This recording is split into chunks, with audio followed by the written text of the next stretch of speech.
O coronavírus não é a primeira e nem será a última crise que a raça humana enfrentará, mas se acompanhares da mídia, ficarás paranoico. Segundo os cientistas, nem todos os desastres são reportados do mesmo jeito e nem todos os desastres recebem a mesma atenção do público. Por exemplo, para ganhar a atenção do público, a fome precisa matar 38 mil pessoas, a seca 2.400 pessoas, epidemia 1.600 pessoas e erupção vulcânicas só precisa de matar uma pessoa. E para além disso, as catástrofes têm que ser recentes, assustadoras, chocantes e imprevisíveis.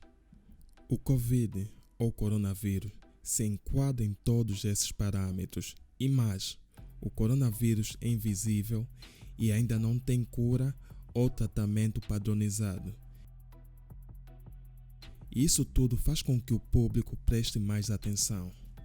Segundo as informações disponíveis no momento, o número está a crescer e muitos casos não estão a ser reportados devidamente, especialmente nos países em desenvolvimento como Brasil, Indonésia e Índia.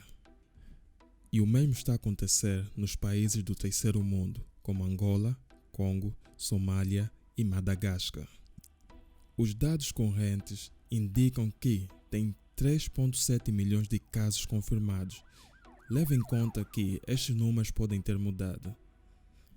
Desses 3,7 milhões de casos, houve 264 mil mortes, que dá ao coronavírus uma taxa de mortalidade de 7%.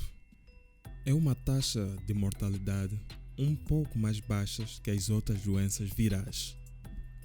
Por exemplo, o SARS teve uma taxa de mortalidade de 9,5%. O MERS teve uma taxa de mortalidade de 34% e o Ebola teve uma taxa de mortalidade de 50%. Mas esses dados não são muito factuais, porque a taxa de mortalidade do coronavírus depende da localização e da pessoa em si. E as chances de morrer de coronavírus aumentam se você tem pressão alta, doenças respiratórias e diabetes. Mas não só, a idade também influencia as tuas chances de morrer.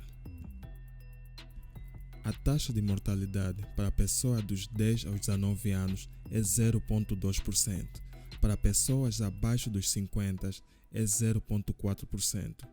Mas quando a idade aumenta, a taxa de mortalidade sobe para 1,3% para pessoas nos seus 50 e 3,6% para pessoas nos 60, 8% para pessoas nos 70 e 14,8% para pessoas acima dos 70.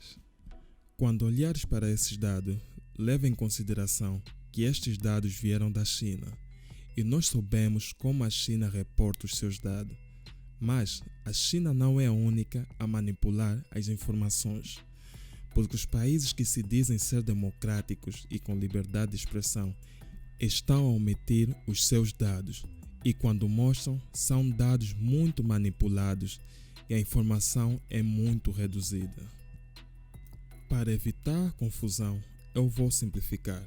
Por exemplo, se apanhares coronavírus e pertences à idade idosa e vives num país subdesenvolvido sem condição, provavelmente morrerás.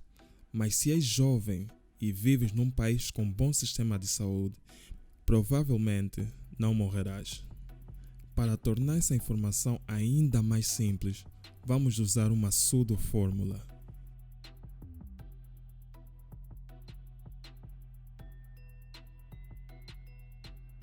Essas fórmulas podem não ser sofisticadas, mas é assim que as coisas funcionam, mesmo quando se trata de outras doenças. Embora que esses são os dados, uma boa parte das pessoas contaminadas, a cerca de 80%, terão febres, tosse seca, exaustão e haverão de se recuperar por conta própria. E por isso, os dados oficiais não refletem a realidade e a taxa de mortalidade do coronavírus está um pouco exagerada. E se prestarmos atenção, os sintomas do coronavírus são tão comuns ao ponto que as pessoas que apresentam esses sintomas não irão de reportar para as autoridades. Especialmente os casos ligeiros de coronavírus.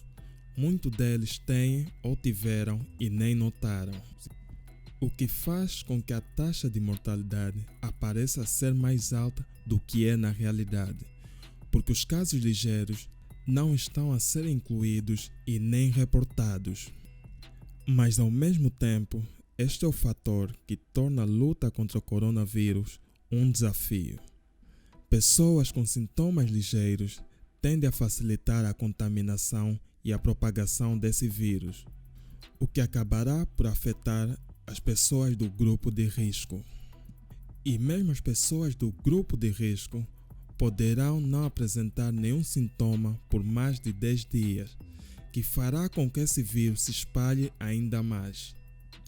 E por isso que tem países que num dia tem 10 casos e no outro dia tem 100 casos. Talvez isto seja o novo normal. De acordo com os pesquisadores, talvez as vacinas chegarão daqui a 12 a 17 meses. Mas esta é uma previsão optimista, não a realista. A realista estamos a falar de 2 anos.